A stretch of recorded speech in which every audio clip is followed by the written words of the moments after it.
በአሁኑ ጊዜ የኩላሊት ህመም በከፍተኛ ደረጃ እየጨመረ መጥቷል።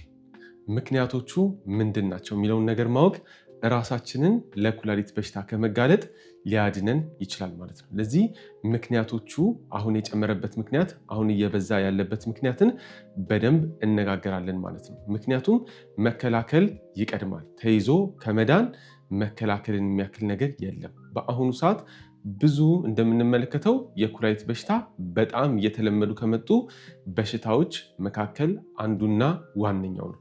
ለዚህ ስለ ኩላሊት በሽታ እነጋገራለን። ኩላሊት ራሱ ምንድን ነው የሚሰራው? አንድ ሰው በኩላሊት በሽታ ታሞ ወደ ሆስፒታል ሲገባ ኩላሊት ስራውን ሲያቆም ምንድን ነው እየተከሰተ ያለው? የኩላሊት ስራን ራሱ ማወቅ በጣም ይጠቅመናል ማለት ነው። ለዚህ የኩላሊት ህመም የሚያመጡ ምክንያቶችን እንዲሁም ደግሞ እንዲጨምር የሆነበትን ምክንያት በደንብ አድርገን እንከታተላለን፣ እናወራበታለን። ተከታተሉኝ። አመሰግናለሁ።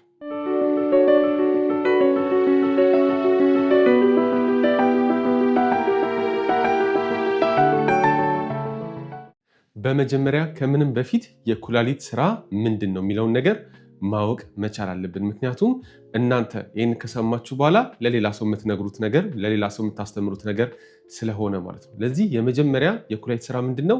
ከደም ውስጥ ቆሻሻን ማጣራት ነው። ደማችን ውስጥ የማያስፈልጉ ነገሮች ካሉ እነዛን ከደም ውስጥ የማጽዳት ስራ የመጀመሪያ የኩላሊት ስራ ነው። ሁለተኛው ነገር ደግሞ የምንጠጣውን ውሃ የሚያስፈልገንን ለሰውነታችን ሰጥቶ የማያስፈልገንን ደግሞ ማስወገድ የኩላሊት ስራ ነው ማለት ነው። በሶስተኛ ደረጃ ደግሞ ኩላሊት ሌላ ምን ያደርጋል?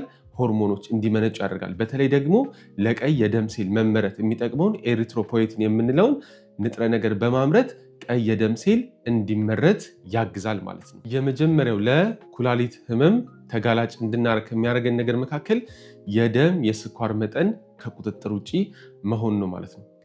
ስታስቡ እንዴ የደም ስኳር መጠንና ኩላሊት ምን አገናኛቸው ብላችሁ ልታስቡ ትችላላችሁ። ነገር ግን ላስረዳችሁ። የደም የስኳር መጠን ወይም ደግሞ አንድ ሰው የስኳር ህመምተኛ በሚሆንበት ጊዜ ምን ይፈጠራል? ትናንሽ የደም ስሮች አሉ፣ እነሱ እየተጎዱ ይመጣሉ ማለት ነው።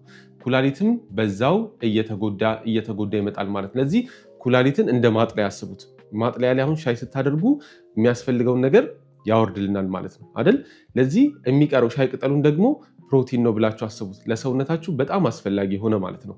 ለዚህ ማጥለያው ከተቀደደ ግን ያ ፕሮቲኑ ዝም ብሎ ይፈሳል ማለት ነው። የተቀደደ ማጥለያ ሻይ ቅጠሉ እንደሚያስገባው ያም ኩላሊታችን እየተጎዳ ስለመጣ ፕሮቲኑ ዝም ብሎ እንደ ሻይ ቅጠሉ አብሮ ከሻዩ ጋር ተያይዞ ይወጣል ማለት ነው። ይህም ደግሞ ከሽንት ጋር ፕሮቲኑ ተያይዞ ይወጣል ማለት ነው።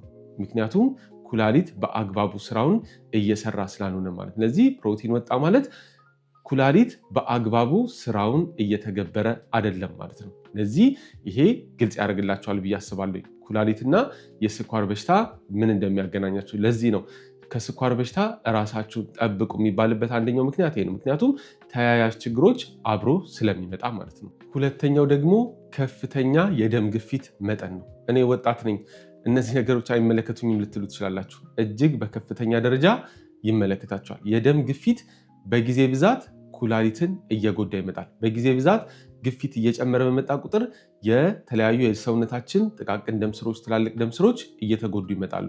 እንዲሁም ደግሞ የደም ዝውውር ወደ ኩላሊት የሚሄደው እየቀነሰ ይመጣል ማለት ነው። ለዚህ ኩላሊት በጊዜ ብዛት እየተጎዳ ይመጣል። ቅድም እንዳስረዷችሁ ኩላሊት ደግሞ ተጎዳ ማለት ብዙ አይነት ስራዎችን መስራት የሚችለው እየቀነሰ በጊዜ ብዛት ለዛ ጉዳት ይጋለጣል ማለት ነው። ለዚህ ሌላኛው ደግሞ ነገር ምንድነው? ከስኳር በሽታ ቀጥሎ ከፍተኛ የሆነ የደም ግፊት ከቁጥጥር ውጭ መሆን ነው ማለት ነው። ሌላው ደግሞ ከፍተኛ የሆነ ጨው መመገብ ነው። ይሄ ቀላል ሊመስላችሁ ይችላል፣ ግን ጉዳቱ እጅግ በጣም ከፍተኛ ነው። በተለይ ደግሞ ጨው ሞቅ ሲል ነው የምወደው የምትሉ ሰዎች ይህንን ከልባችሁ አዳምጡ። ጨው በመጠኑ ሲሆን ጥሩ ነው፣ ለሰውነት ሶዲየም ስለሚያስፈልግ ማለት ነው።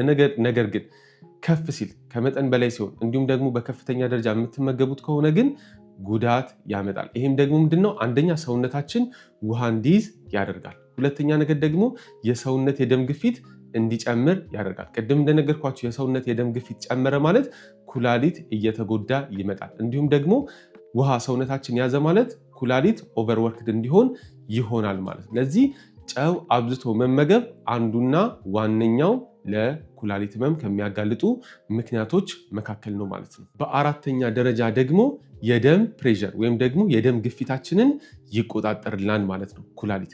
ሌላውና ትልቁ ነገር ደግሞ ሶዲየም እና ፖታዥየም የምንላቸው በተለይ ደግሞ ከጨው የምናገኘውን ሶዲየም የምንለውን ንጥረ ነገር እና ፖታዥየም የምንለውን ንጥረ ነገር እሱን ባላንስ በማድረግ ሰውነታችን አስፈላጊውን ባላንስ እንዲኖረው ወይም ደግሞ መመጣጠን እንዲኖረው ኩላሊት ከፍተኛ አስተዋጽኦ ያደርጋል ማለት። ስለዚህ አንድ ሰው በኩላሊት በሽታ በሚጠቃበት ሰዓት ይህንን ሁሉ ነገር ያጣል ማለት ነው። ኩላሊቱ ፌል ሲያደርግ ይህን ሁሉ ነገር ስለሚያጣ ያንን የሚያደርግለት ማሽን ያስፈልጋል ማለት ነው። ያ ነው ዳያሊሲስ የሚባለው። ይህንን ኩላሊት ይሰራው የነበረውን ነገር ስላጣ አሁን ላይ እየሰራ ስላልሆነ ያ ዳያሊሲስ ማሽን በኩላሊት ፋንታ ይሰራል ማለት ነው። እንግዲህ አስቡት፣ በጣም የረቀቀ ነገር ነው ማለት ነው። ኩላሊታችን ይህን ሁሉ ነገር ያደርጋል ማለት ነው። በነፃ ምንም ሳንከፍልበት በነፃ ያደርግልናል። ግን ካልተጠነቀቅንለት ይሄ ነገር ስራውን አቁሞ ደግሞ እንደገና አዲስ ገንዘብ ከፍለን ደግሞ ሌላ ማሽን ይኖራል ማለት ነው። ይህን ይሰራልን። ለዚህ የኩላሊታችንን ጤንነት መጠበቅ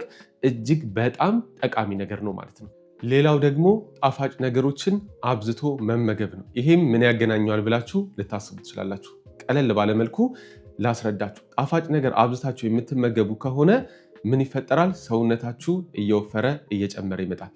የሰውነታችሁ መወፈርና መጨመር ብቻ ሳይሆን ምን አብሮ ይመጣል? የስኳር በሽታ ወይም ደግሞ ኢንሱሊን ሬዚስተንስ የምንለው አብሮ ይመጣል ማለት ነው። ቅድም ስለ ስኳር በሽታ እንዴት የኩላሊት ችግር እንደሚያመጣ አስረድቻቸዋለሁ ማለት። ስለዚህ የኩላሊት ችግር በስኳር አብዝቶ በመመገብ በቀጥታ ሳይሆን በተዘዋዋሪ መልኩ ኩላሊታችሁን ይጎዳዋል ማለት ነው። ምክንያቱም ቅድም እንዳስረዳችሁ የስኳር መጠን ሲጨምር ወይም ደግሞ ለስኳር በሽታ በምንጋለጥበት ጊዜ ጥቃቅን የደም ስሮች ይጎዳሉ። ኩላሊት ላይ ስራ ይበዛበታል። ኩላሊት በቂ ደም ማግኘት አይችልም። ለዚህ ኩላሊት እንደተቀደደ ማጥለያ ይሆንና ሁሉንም ነገር ጠቃሚውንም ጎጂውንም ነገር ያስወግዳል ማለት ነው። እንደውም የሚጎዳንን ነገር በአግባቡ ስለማያስወግድ ኩላሊታችን ስራውን እየሰራ ስለማይሆን ሰውነታችን የበለጠ ይጎዳል ማለት ነው። ሌላ ደግሞ የብዙ ሰው ችግር የሆነው የህመም ማስታገሻ ዝም ብሎ አንስቶ መውሰድ ነው። ሳያስፈልጋችሁ ወይም ደግሞ ትንሽ ህመም ሲሰማችሁ እያነሳችሁ አይቡፕሮፌን የመሳሰሉ እንደ አስፕሪን የመሳሰሉ መድኃኒቶችን የምትወስዱ ከሆነ ይሄ በጊዜ ብዛት ኩላሊታችሁን ይጎዳዋል። ምክንያቱም ወደ ኩላሊታችሁ የሚሄደውን ደም ዝውውር ይቀንሰዋል። በዛ ደግሞ ኩላሊታችሁ ይጎዳል ማለት ነው። ብዙ ሰዎች ይህን ነገር አያስተውሉትም። ትንሽ ህመማቸው መታገሱን ብቻ ነው የሚያስቡት። ህመም ካለ ወደ ሐኪም ጋር ሄዶ ከስር መሰረቱ ህክምና ማግኘት ይጠቅማል እንጂ ለሁሉም ህመም መድኃኒት በምትወስዱበት ጊዜ ኩላሊታችሁን በተዘዋዋሪ መንገድ ትጎዱታላችሁ ማለት ነው። በቂ ደም አይሄድም። ለዚህ የህመም ማስታገሻ እባካችሁ ዝም ብላችሁ አትውሰዱ። ሐኪማችሁን አማክራችሁ ከሐኪም ጋር ተነጋግራችሁ መሆን አለበት። ሌላው ነገር ደግሞ እና ትልቁ ነገር በቂ ፈሳሽ አለመውሰድ፣ በቂ ውሃ አለመጠጣት። ለስላሳ አይደለም እያልኩኝ ያለሁት። ለስላሳ እንደውም የበለጠ ይጎዳቸዋል። ምክንያቱም ቅድም ስለ ስኳር በሽታና ጣፋጭ ስለማብዛት ተናግሬያለሁ። ለዚህ ለስላሳ ሳይሆን በቂ ውሃ አለመጠጣት። በተለይ ደግሞ ሙቀት ያለበት አካባቢ የምትኖሩ ሰዎች፣ ረጅም ሰዓት ስራ የምትሰሩ ሰዎች ውሃ በአግባቡ የማትጠጡ ከሆነ ጥናቶች ድብና አድርገው በደንብ አድርገው አረጋግጠው የሚናገሩት ነገር ምንድነው? በቂ ውሃ አለመጠጣት ለኩላሊት ህመም በጣም ያጋልጣል። ለዚህ ፈሳሽ በደንብ አድርጎ መጠጣት ያስፈልጋል ማለት ነው። በቂ ውሃ አለመጠጣት፣ በቂ ፈሳሽ አለመውሰድ ኩላሊታችሁ ላይ ከፍተኛ የሆነ ጉዳት ያመጣል። ምክንያቱም ዌስት ፕሮዳክትስ የምንላቸው ይከማቻሉ። ኢንሪተርን ደግሞ ኩላሊት እየተጎዳ ይመጣል ማለት ነው። የኩላሊት ጠጠር የመያዝ ዕድላችሁ ይጨምራል። የተለያዩ አይነት በሽታዎች የመያዝ ዕድላችሁ እየጨመረ ይመጣል ማለት ነው። ለዚህ ፈሳሽ አለመውሰድ አንዱ የኩላሊት ችግር ይመጣበት መንስኤ ነው ማለት ነው። ሌላ ደግሞ ሲጋራ ማጨስ፣ መጠጥ የመጠጣት የመሳሰሉ ነገሮች ናቸው። እነዚህ ስታስቡት ምንም አይነት ጉዳት የሚያመጡ አይመስላችሁ። ነገር ግን ሲጋራ ማጨስ ከደም ስር መጥበብ ጋር ይገናኛል ማለት ነው። የደም ስር ደግሞ መጥበብ ኖረ ማለት ወደ ኩላሊት በቂ ደም አይሄድም ማለት ነው። ስለዚህ ኩላሊታችሁ በጊዜ ብዛት ይጎዳል ማለት ነው። እንዲሁም ደግሞ መጠጥ አብዝታችሁ የምጠጡ ከሆነ ጉበት ይጎዳል ማለት ነው። ይህም ደግሞ የኩላሊት ችግር በጊዜ ብዛት ያመጣል ማለት ነው። ጉበታችሁ ተጎዳ ማለት ነው። ስለዚህ መጠጥና ሲጋራ መጠቀም ከፍተኛ የኩላሊት ህመም ሊያጋልጣችሁ ይችላል። ሌላኛው ደግሞ ውፍረት ወይም ደግሞ ከፍተኛ የሆነ ውፍረት፣ እንቅስቃሴ አለማድረግ። ይህም ደግሞ በከፍተኛ ደረጃ ከስኳር በሽታ ጋር ይያዛል ማለት ነው። የመጋለጥ ዕድላችሁ ለስኳር በሽታ ይጨምራል ማለት ነው። ስኳር በሽታ ደግሞ ቅድም ተናግሬያለሁኝ የሚያመጣቸውን ችግሮች ማለት። ስለዚህ የእንቅስቃሴ አለማድረግ፣ አላስፈላጊ የሰውነት ውፍረት ከዚህም አልፎ ከኩላሊት በሽታም አልፎ ለብዙ በሽታዎች ዘርዝሬ ለማልጨርሳቸው እነ ካንሰርን ጨምሮ ማለት ነው ለነሱ የማጋለጥ እድሉ ከፍተኛ ነው። ለዚህ እንቅስቃሴ ደግሞ ማድረግ ግዴታ ጂም ገብታችሁ ስፖርት መስራት አለባችሁ ማለት አይደለም። ይህንን ነገር አጥብቃችሁ ያዙ። ከስራ ስትወጡ ረጅም ወክ ማድረግ ሊሆን ይችላል። እንቅስቃሴ ማድረግ አቅሙ ካላችሁ ጂም መግባት ትችላላችሁ። ነገር ግን መራመድ በራሱ በጣም በጣም በጣም በጣም ብዙ ለውጥ ያመጣል። እንዲሁም ደግሞ ቤታችሁ ገመድ መስለል ትችላላችሁ የመሳሰሉት። ሌላ ነገር ደግሞ ጣፋጭ ምግቦችን መቀነስ፣ አመጋገባችሁን ሞር ጤነኛ ማድረግ፣ ፕሮሰስ የሆኑ ምግቦችን መቀነስ አላስፈላጊ ውፍረት ከመምጣት ይቀንስላችኋል ማለት ነው። ለዚህ ይሄ ነገር ደግሞ ቀነሰ ማለት አላስፈላጊ ውፍረት ማለት ነው። ቀነሰ ማለት ለተለያዩ በሽታዎች አንዱ የኩላሊት በሽታ ሆኖ ሌላኛው ደግሞ የስኳር በሽታ ሆኖ ከነሱም አልፎ ለብዙ በሽታዎች የመጋለጥ ዕድላችሁን በከፍተኛ ደረጃ ይቀንስላቸዋል ማለት ነው። ለዚህ እባካችሁ ውፍረትን መቆጣጠር፣ ጣፋጭ ነገሮችን፣ ፕሮሰስ የሆኑ ምግቦችን አለመመገብ ይሄ ለብዙ የጤና እክሎች የመጋለጥ ዕድላችሁን በከፍተኛ ደረጃ ይቀንሰዋል። ጤናማ ህይወትን ምረጡ። ለዚህ የዚህ ቪዲዮ መደምደሚያ እንደነገርኳችሁ ኩላሊት ምን እንደሚሰራ አስረድቻችኋለሁኝ። ምን ማስወገድ እንዳለባችሁና የሚመጣበትን ምክንያት አስረድቻችኋለሁኝ ማለት ነው። ለዚህ ውሳኔው የእናንተ ነው ለጤናችሁ። አንድ ግን ቁልፍ ነገር ልንገራችሁ። ኩላሊት በሽታ ምልክት ላታዩበት ትችላላችሁ። ለረጅም ዓመት አብሯችሁ እየኖረ ነገሮች እየተበለሻሹ እናንተ ሳትመለከቱት ረጅም ዓመት ልትቆዩ ትችላላችሁ። የሆነ ቀን ሲከሰት የአንድ ቀን ህመም አይደለም የሚከሰተው። የረጅም ዓመት የህይወት ውሳኔያችሁ ወይም ደግሞ የተመገባችሁት ምግብ፣ እንቅስቃሴ አለማድረጋችሁ፣ ማጨሳችሁ፣ ስኳራችሁን አለመቆጣጠራችሁ፣ ደም ግፊታችሁን አለመቆጣጠራችሁ ተጠራቅሞ በረጅም ዓመት የሆነ ቀን ላይ ድንገት ይከሰታል ማለት ነው። ለዚህ የኩላሊት በሽታ በአንድ ቀን ዛሬ ታማችሁ ነገ የምታዩት ነገር አይደለም። ቀስ በቀስ እየተጎዳ አብዛኛው ሰው 90%፣ 80% ማለት ይቻላል እነዚህ ሰዎች ኩላሊት ህመም እንዳለባቸው አያውቁም።